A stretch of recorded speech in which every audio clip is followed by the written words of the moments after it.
ایک دعا روزے دار کی ضرور میں قبول کروں گا، اللہ کا وعدہ ہے۔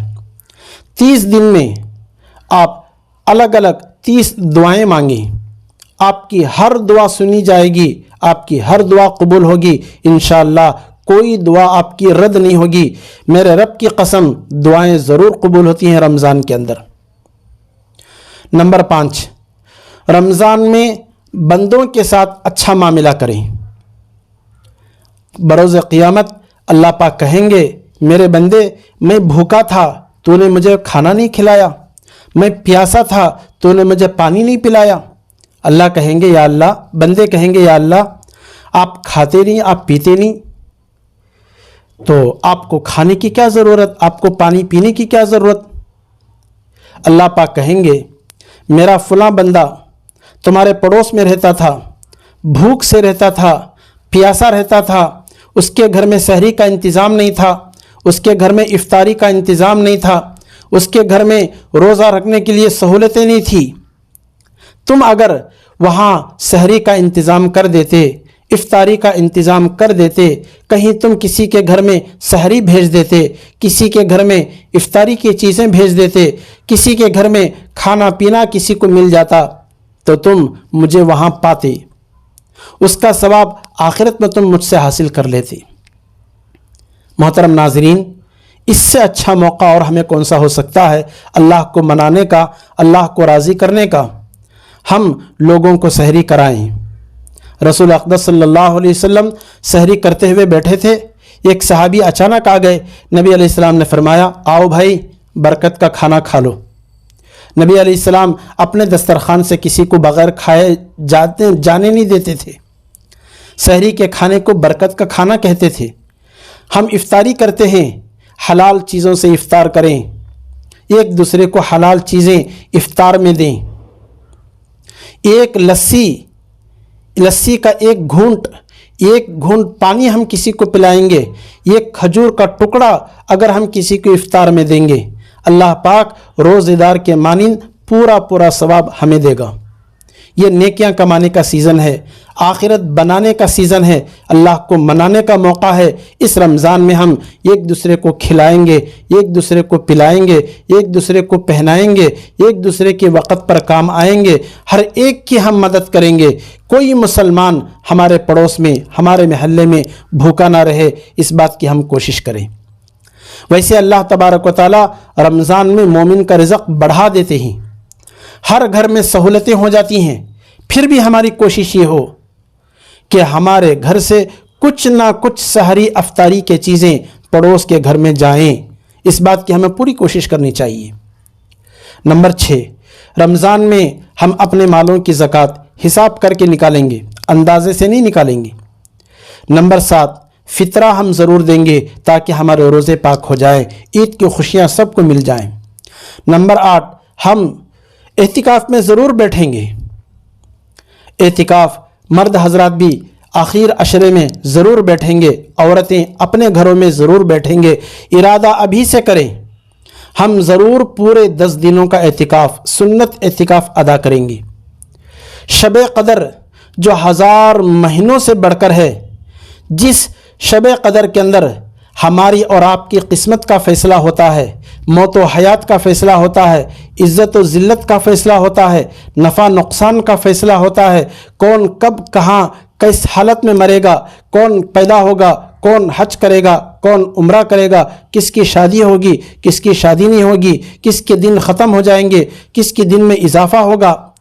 ناظرین، قسمت کے فیصلے، تقدیر کے فیصلے شب قدر میں ہوتے ہیں، فرشتوں کے ہاتھوں میں لسٹ تھما دی جاتی ہے۔ ہم کیا نہیں چاہتے ہم شب قدر میں اللہ کی عبادت کریں، اللہ کو منائیں، اللہ ہم سے راضی ہو، ہماری زندگی اچھی کرے، ہمارے بچوں کی قسمت کو اللہ چمکائے، ہمارا گھرانہ خوشحال رہے، ہمارا خاندان آباد رہے۔ کیا ہم نہیں چاہتے؟ ارادہ ابھی سے کریں۔ رمضان کے آخر عشرے کا پورے 10 دنوں کا اعتکاف، مرد حضرات بھی بیٹھیں گے مسجدوں کے اندر، عورتیں بھی بیٹھیں گی اپنے گھروں کے اندر۔ سحری افطاری پابندی سے کریں، بغیر سحر کیے روزہ نہ رکھیں۔ افطاری میں حلال چیزیں ہی استعمال کریں گے، حرام چیزوں کا بالکل استعمال نہ کریں۔